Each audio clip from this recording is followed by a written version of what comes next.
तो ये लोग बता रहे हैं, कन्फेस कर रहे हैं कि शराब इन्होंने पिया है और शराब पीने के बाद में उस लड़के को मुंह नाक दबा करके उनकी हत्या कर देते हैं, डेड बॉडी को वहीं छोड़ देते हैं और वहाँ से टोटो वहीं छोड़ दिया जाता है और खेता खेती ये लोग अपने घर चले जाते हैं। साक्ष्य मिटाने का भरसक प्रयास किए, लेकिन जब हम लोग मृतक के और भी टेक्निकल सर्विलांस जब करते हैं तो कुछ इंडिकेशन मिलता है, कुछ पब्लिक इनपुट भी हम लोगों को प्राप्त होती है, जिसमें यह सामने आता है कि कुछ प्रेम प्रसंग का मामला है। हालांकि मृतक के परिजन के द्वारा दूसरे मामला को लेकर एफआईआर दर्ज कराया गया था, उसमें दूसरे लोगों को नामित किया गया था, लेकिन अनुसंधान में ये आया कि जिनको नाम दिया गया है वो निर्दोष हैं और इस घटना के पीछे कुछ और कहानी है। तो 72 घंटा के अंदर ही और तकनीकी और मैनुअल दोनों सोर्स के आधार पर सफल उद्भेदन इसका कर लिया गया। इसको हाथ मुंह से दबाए और कुछ लड़के गर्दन में गमछी लगा करके भी दबाए हैं। तो बाकी तो क्या इंजरी है ये पोस्टमार्टम रिपोर्ट आने के बाद पता चलेगा, लेकिन इनका जो कन्फेशन है उसके आधार पर गमछी से गला दबाया गया और कुछ लड़के नाक मुंह दबा करके भी इनकी हत्या कर दी। आँख जो कुछ पे जख्म है, आँख पे से क्या वो जो इनका गर्दन जो दबाने के प्रयास किए होंगे तो हो सकता है कि मृतक के द्वारा जो विरोध किया गया उसके वजह से उनका जख्म लगा होगा। हालांकि हम लोग जब डेड बॉडी का इंस्पेक्शन किए थे तो उसमें मिट्टी उट्टी लगा हुआ था चेहरे पर, तो इसे प्रतीत होता था कि थोड़ा संघर्ष किया गया है, लेकिन ये 3 लड़के थे और वो अकेला था तो उसकी मृत्यु कार्य ये लोग करते। परिवार में जो सुजीत है, क्या इसका संबंध है, किस तरह का परिवार है? ये तो लड़का मतलब इनके जो फादर हैं एक साधारण परिवार के ही हैं और ये 2 भाई हैं, एक भाई दुकान चलाते हैं और ये टोटो चलाते थे, तो यही छोटा मोटा इनका व्यवसाय है। और मारने वाले लड़के भी इनके आस पड़ोस के ही हैं, मक्का तकिया के ही तीनों हैं, एक तो इनके गोतिया ही के हैं। क्या क्या नाम है सर? तीनों का नाम है, एक तो सुजीत कुमार उर्फ बौका इसको बोलते हैं, दूसरा धोनी कुमार पेसर अजय सिंह हैं, तीसरा राजेश कुमार उर्फ भुप्पी हैं, तीनों हैं मक्खा तकिया के मारने वाले। तीनों नाबालिग बताया जा रहा है? तीनों नाबालिग हैं। सर 72 घंटे के अंदर में उद्भेदन हो गया, कितनी बड़ी उपलब्धि है नवगछिया पुलिस की? हमारे लिए तो एक अच्छा उपलब्धि मानेंगे, बहुत बड़ी तो नहीं कहेंगे, लेकिन एक अच्छा उपलब्धि है कि तत्परता से इसको हम लोगों ने उद्भेदन कर दिया है। हमारे लिए टफ इसलिए था कि जो एफआईआर किया गया था वो दूसरे लोगों पर किया गया था, तो हमारा उधर भी ध्यान था कि उससे कोई लेना देना है कि नहीं। उसमें भी कई लोगों को हम लोगों ने हिरासत में लेके पूछताछ किया, लेकिन बयान लेने के आधार पर हमको लगा कि नहीं, ये घटना लगता है कि मिसगाइड करने के लिए किया गया है। हो सकता है परिजन को इस बात की जानकारी नहीं हो, क्योंकि मृतक का कुछ दिन पहले मोबाइल को लेकर के विवाद हुआ था, उसको वो लोग आधार मान करके एफआईआर किए थे, लेकिन जब हम लोग टेक्निकल सर्विलांस इनके मोबाइल का और नंबर्स वगैरह का किए तो पता चलता है कि नहीं, घटना के दिन जब ये गायब थे उससे पहले कुछ लोगों का इनके साथ काफ़ी बातचीत हुई थी। वो लोग कौन थे इस बात की जानकारी हुई, जब परिजनों से पूछताछ की गई तो उनके द्वारा बताया गया कि हाँ, प्रेम प्रसंग का भी मामला हो सकता है, तो उसी के आधार पर उद्भेदन किया गया। वीडियो यही लड़का बनाया था सर? वीडियो अभी तक हम लोगों के पास प्राप्त नहीं हुआ है, लेकिन अपराधकर्मी जो हैं, विधि विरुद्ध बालक हैं, उनके द्वारा बताया गया है कि वो हरदम इस बात को लेकर के धमकी देता था कि मैं वीडियो वायरल कर दूंगा। वीडियो एक्चुअल में बना भी है कि नहीं वो हम लोग देख नहीं पाए हैं अभी तक। उसी के डर से हत्या कर दें? हाँ, उसी के भय से कि कहीं मेरी बदनामी नहीं हो जाए, लड़की की बदनामी नहीं हो जाए, उस भय से इन्होंने हत्या कर दिया है। लड़की यहाँ मक्के की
सकते हैं और इस प्रकार से घटना हो जाती है। हाँ, हमारे तरफ से ये संदेश रहेगा कि जो लड़के अभी किशोरावस्था से आगे बढ़ रहे हैं उन पर उनके गार्जियन को नज़र होना चाहिए।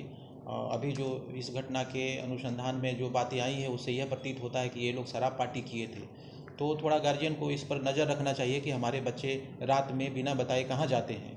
और ये चिंता का विषय है कि 16 बरस के 15 बरस के बच्चे हैं और शराब पार्टी करते हैं और इतनी बड़ी घटना को अंजाम दे देते हैं। तो कहीं ना कहीं हमारी जिम्मेवारी है, समाज की जिम्मेवारी है कि हम अपने बच्चों के ऊपर में नज़र रखें और उनको गलत रास्ते में जाने से रोकें। सर, जो आरोप लगाया गया जा रहा था लड़का वो जो मिल्की वाले मैटर में मोबाइल ले लिया, उसके मैटर में क्या आया सर? मोबाइल उस बारे में हम लोगों ने पता किया था कि एक लड़की भाड़ा करके इनके टोटो से जा रही थी, उसका मोबाइल टोटो पर छूट जाने की संदेह थी उनको।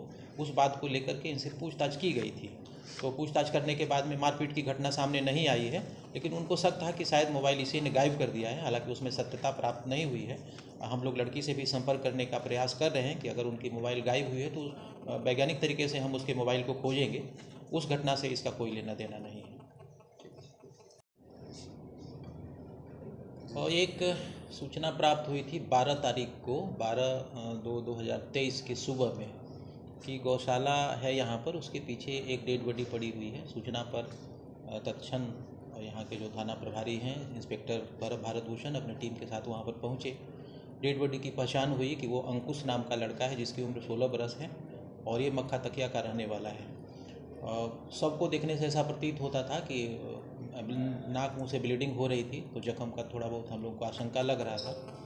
तो डेड बॉडी मिलने के बाद में तत्क्षण एसपी साहब के नेतृत्व में उनके निर्देशानुसार हमारे नेतृत्व में एक एसआईटी का गठन होता है। हालांकि पीओ पर काफ़ी लोग इकट्ठा हो गए थे और उनकी मांग थी कि बड़ी पदाधिकारी को बुलाया जाए। तो इंस्पेक्टर साहब के पहुंचने के थोड़ी देर बाद हम भी पहुंच गए थे, लोगों को समझा बुझा करके, और उनको प्रॉमिस किया गया था कि जल्दी से जल्दी इस घटने का उद्भेदन कर लिया जाएगा। तो गठित जो टीम थी एसपी साहब के द्वारा, उसके द्वारा बेहतरीन काम किया गया है। और अभी 12 तारीख की घटना है, आज 15 तारीख है।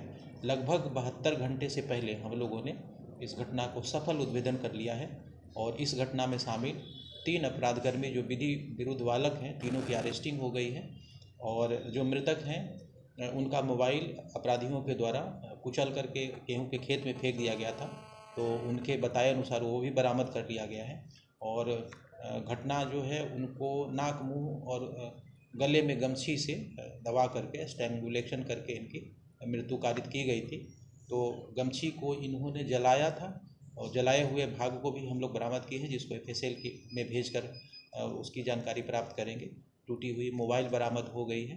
और घटना का कारण ये है कि ये लोगों के बीच में प्रेम प्रसंग का मामला है। एक लड़की है जिसका नाम नहीं बताएंगे, तो 2-3 लड़के उसके साथ प्रेम प्रसंग में थे। और जो इनको अपराधियों को जो जानकारी प्राप्त हुई थी कि मृतक के द्वारा उनका आपत्तिजनक वीडियो बना लिया गया था और उस वीडियो को हरदम वायरल करने की धमकी दी जाती थी।